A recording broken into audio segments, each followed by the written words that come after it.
For those of you just joining us, due to my incompetence, probably from the fact that I haven't slept and have been messing with the TSA all damn day, the mics were off, and we've had a great 20-minute conversation about the pros and cons of various types of GPLs and free software versus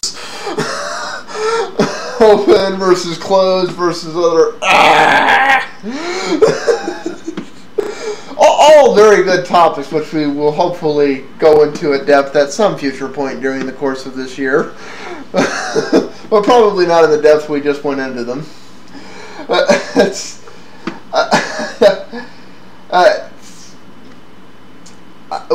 We were talking about VLC getting pulled because of a GPL violation in the DRM, and basically the fact that has nothing to. It's this is something open source to just on. I guess we'll slate that for next week or whenever we actually go in again.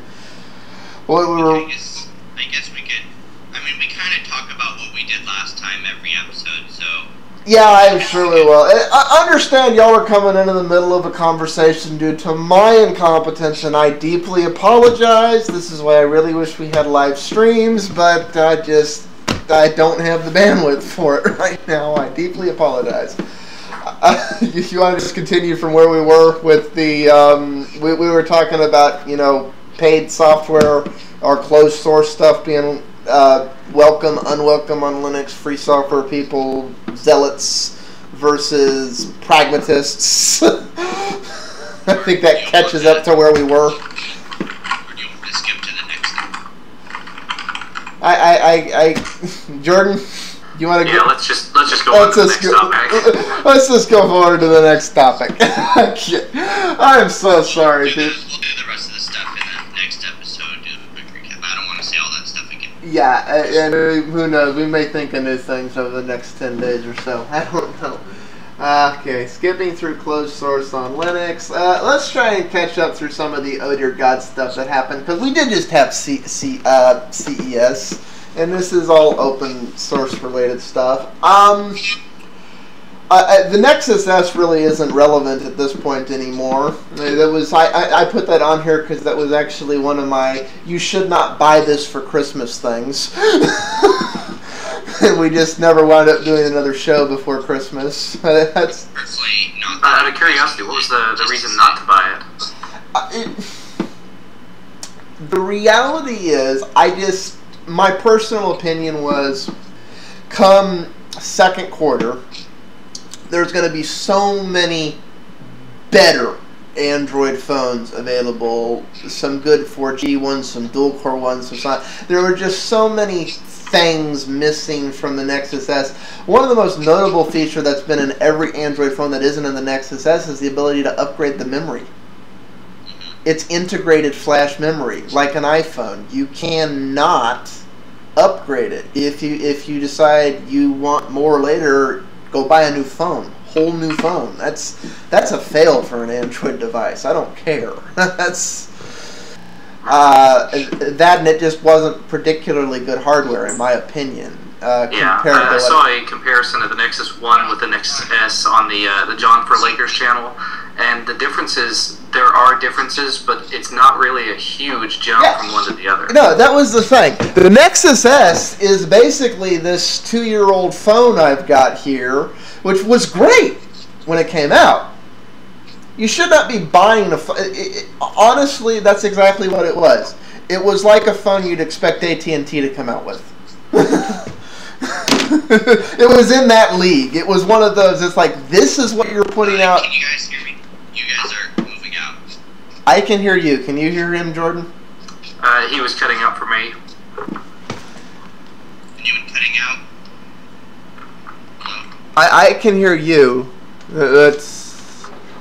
I can hear him okay. Okay, he can hear you. Can you hear me? I can hear better now. I don't know what's exactly happening. Anyway,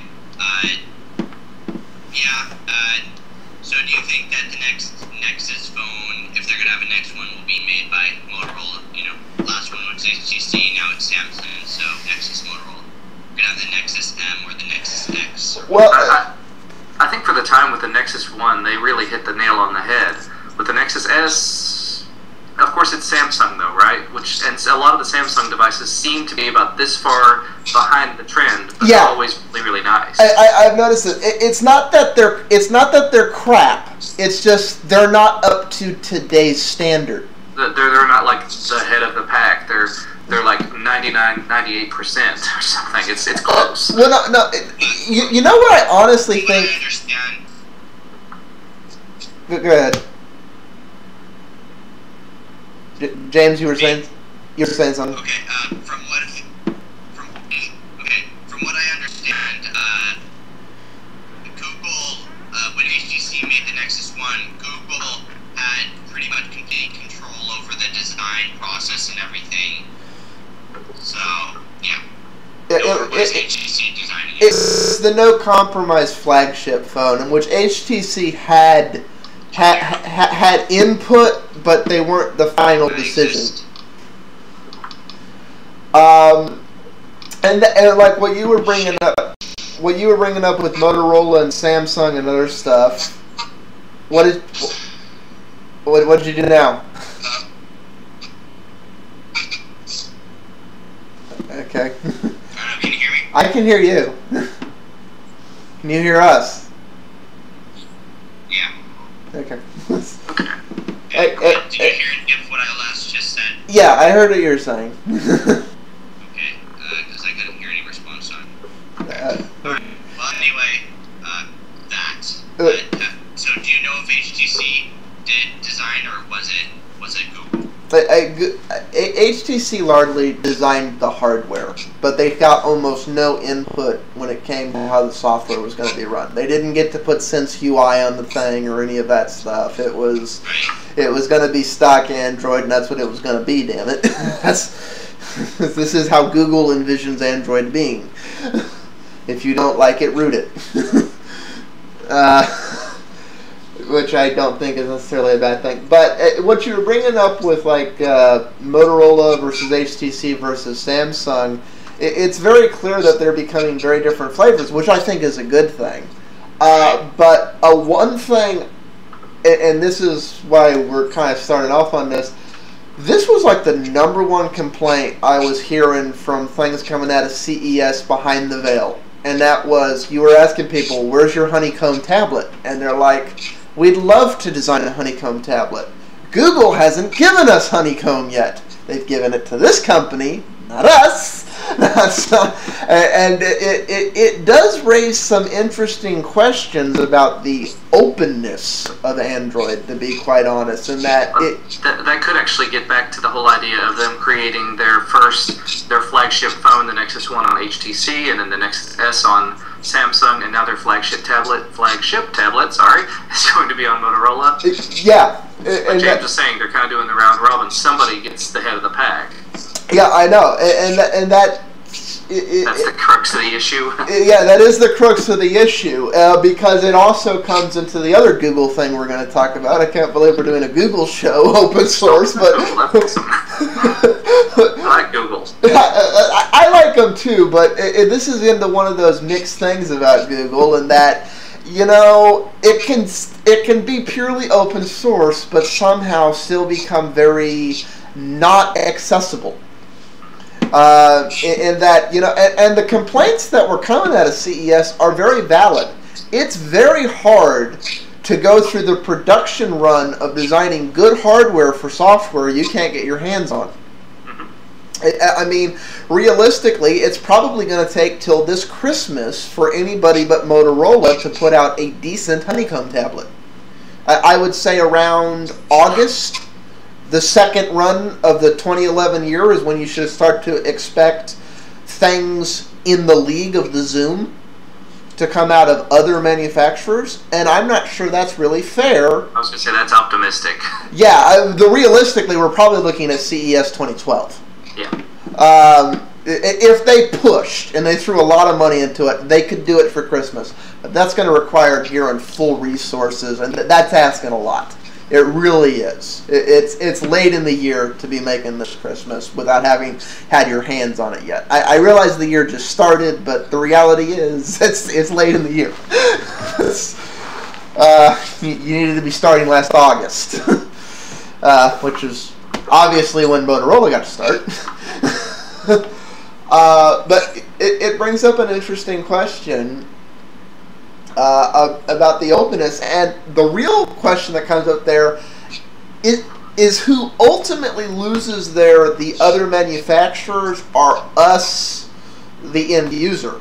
Because if for this year we're stuck with whatever Motorola made, rather than 5 different companies competing against each other, that means A, they all cost more, and B, there's form factor A rather than form factor A, A1, A2, A5, to appeal to the plethora of different people. As I understand it, Google doing all that is allowed under, what the GPL says. Mm-hmm. The GPL doesn't force you to distribute something, it just forces you, if you distribute it, to whom you distribute it, you have to give them the source too, and you cannot make the source a different price than the paid. Right. So, but you're allowed to give it to somebody, and then just what the complaint is that it's very clear that Motorola has been getting Honeycomb as it's been developed. In other words, every single alpha and beta, somebody at Google said, oh, by the way, here's the changes we've made. Here you go. So you can keep up. And they've been working together over the last 6 months.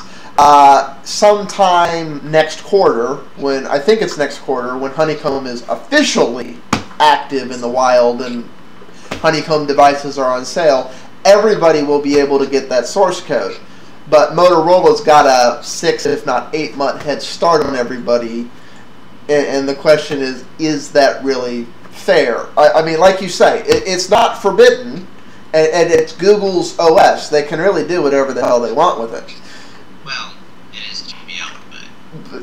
Well, yeah. Well, strictly speaking, if it really does bug you that much, all you homebrew computer people go out there and write a better mobile OS and then go win Powerball about 8 times so you have multiple billions of dollars to put behind pushing it out. And it's just...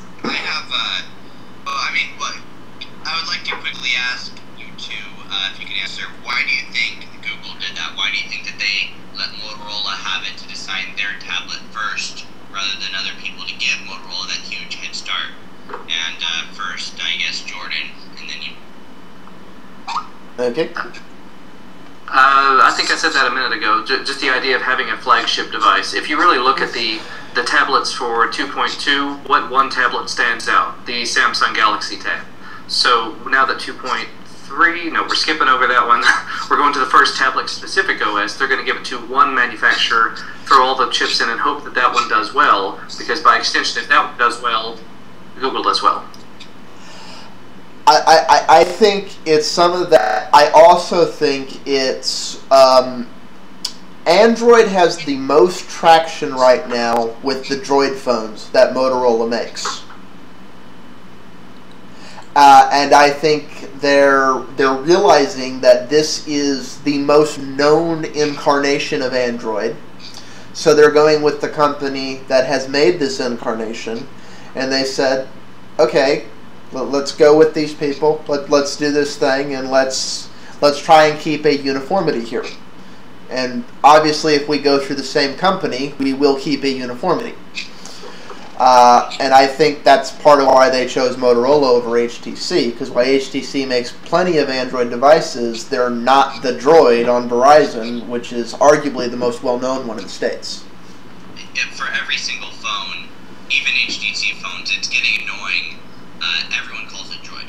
Yeah, it's unofficially become the face of Android, right, wrong, and different. In the uninformed, average Joe user point of view, it's a Droid. Right. It's the other Droid. And that's just the way it is. And that's probably why they went with Motorola as opposed to HTC or Samsung or so forth. Whether or not it's fair to anyone else, I understand the arguments, but from a business perspective, both of y'all are right. From a business perspective, it makes sense. What I am hoping is, unlike with the Nexus 1, Google doesn't decide, oh, well, these aren't selling like we wanted them to, and bail on it 12 months down the road. And then let all hell go to hell in a handbasket. That's just...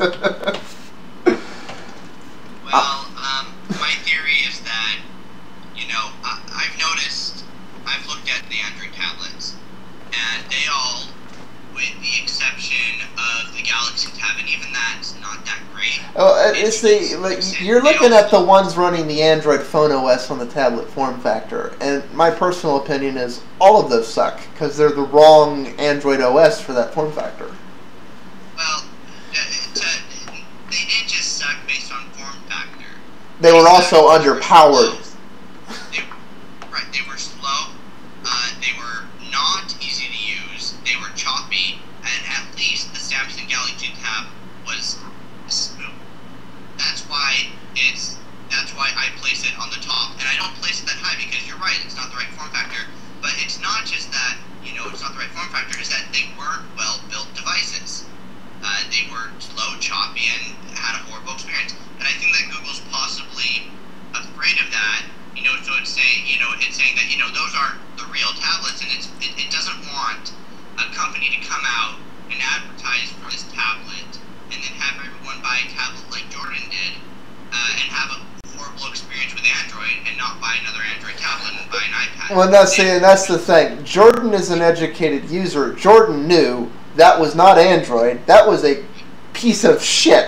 It had nothing to do with Android. It has nothing to do with Android. I think that comes right back to the idea of why they are putting out one tablet with one version of the OS, so they have one company they can work with directly to give the absolute best offering of this is what the OS should be like, and this is what it should be like running on decent hardware, so other manufacturers can try to stack up to that. Well, and I'm all for that.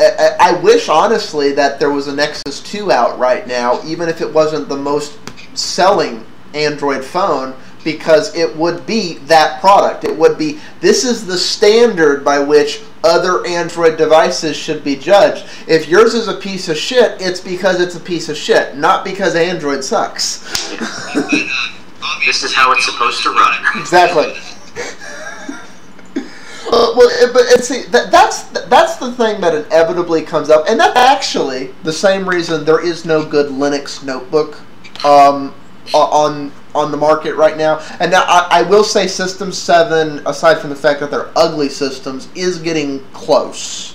And there are a couple of manufacturers honestly trying to make one. But for the most part, Linux retail computers are pieces of junk. And I know what this is. It's because I still mess around with people importing stuff from overseas. And if you go on any of these import sites, they take the cheapest pieces of crap, and because they're such cheap pieces of, they were a cheap piece of crap. I don't want to say the S word. I want to be a little polite, but they were a cheap POS made to be a cheap POS, to be a cheap product, to be as cheap as possible, in which case they don't want to spend any money on software at all. So they immediately start looking to Android and Linux, which happen to be free. It's unless you want the licensed components like the marketplace and the whatever else. Yeah, and it's which is where the Auga tablet actually got in trouble. Yeah, I know, which is the things about that, and most people have the good common sense to know, no, I don't want to sell that crap product because it's a crap product. Yeah, it's not that the software is crap. It's that the product is bad. It's crap. It's a crap product. But and one rule that we all know is that you can put out a crappy product a lot quicker than you can put out a good one. So if they did give it to everyone at the same time, the first tablets that would come out would be crappy ones. It's like y'all think the few that made it here are bad. You should see the dozen cousins those things have that people didn't even want to touch. It's just, oh dear God. There were actually people trying to make 333 megahertz ARM Android tablets. Yikes. Yes! Just, no. It's just, yeah. So, yeah. And I think that it's a legitimate concern that Google has, if that's the reason. Right. I do think that's one of the reasons, and I think the flagship's good to go into. Do we want to mess with any of these questions before moving on with Google and the other things, or...